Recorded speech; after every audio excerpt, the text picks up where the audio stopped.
10 দিন ধরে বন্ধ বিশাল এই দানবাকার মেশিন। প্রতিদিন কোটি কোটি টাকা লস, কোম্পানি ধ্বংসের মুখে। জার্মানি জাপানি সেরা ইঞ্জিনিয়াররাও হাল ছেড়ে দিয়েছে। ঠিক তখনই একটি আওয়াজ, ম্যাডাম, এই ইঞ্জিনটা আমি ঠিক করতে পারি। এই বাচ্চাটা কি আজে বাজে বকছে? এখন নাকি ও ইঞ্জিন ঠিক করবে? তোর বিন্দু মাত্র ধারণা আছে? তুই কি বলছিস? এটা কোটি টাকার মেশিন রে পাগল। জুতা পালিশের কালি না যে যা খুশি মাখিয়ে দিবি। ছেলেটির এই কথাটা শুনে সবাই হো হো করে হেসেছিল, কিন্তু ঠিক 10 মিনিট পর ওই হাসি পরিণত হয় নিস্তব্ধতায়। 2023 সালের অগস্ট মাস। বেঙ্গালুরুর ইলেকট্রনিক সিটির সেই সকালটা ছিল অন্যরকম। সাধারণ দিনে যেখানে প্রযুক্তি সংস্থাগুলোর বাইরে কফির সুগন্ধ, গাড়ির দীর্ঘ সারি আর কর্মীদের হাসাহাসি প্রতিধ্বনিত হতো, সেদিন সেখানে এক অদ্ভুত নিস্তব্ধতা বিরাজ করছিল।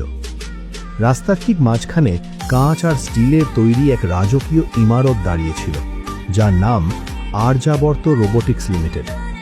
এটি সেই কোম্পানি যা ভারতকে কৃত্রিম বুদ্ধিমত্তা এবং ইন্ডাস্ট্রিয়াল অটোমেশনের দুনিয়ায় এক নতুন পরিচয় দিয়েছিল। বিশ্বের বহু দেশে এই সংস্থার তৈরি মেশিন কাজ করছিল, কিন্তু আজ সেই ইমারতের ভেতরে যেন কোনো এক প্রাণস্পন্দন থেমে গেছে। গত 10 দিন ধরে কোম্পানির সবচেয়ে গুরুত্বপূর্ণ এবং দামি প্রজেক্টটি পুরোপুরি বন্ধ হয়ে পড়ে আছে।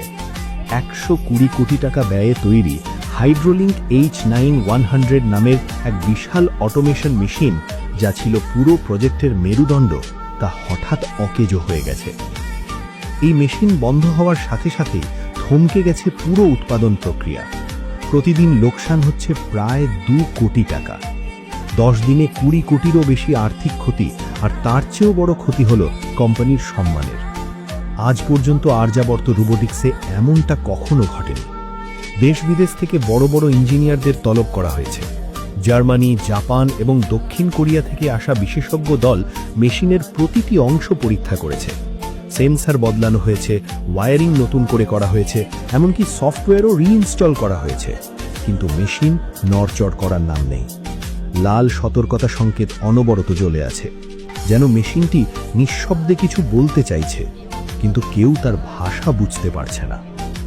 ইমারতের একদম উপরের তলায় কাঁচের দেয়ালে ঘেরা মিটিং রুমে দাঁড়িয়েছিলেন বেদান্ত মালহোত্রা। দীর্ঘকায় চেহারা, পরনে সাদা শার্ট, টাই ছাড়াই, চোখের নিচে ঘুমের অভাবের গভীর ছাপ। প্রযুক্তির দুনিয়ায় বেদান্ত এক বিশাল নাম।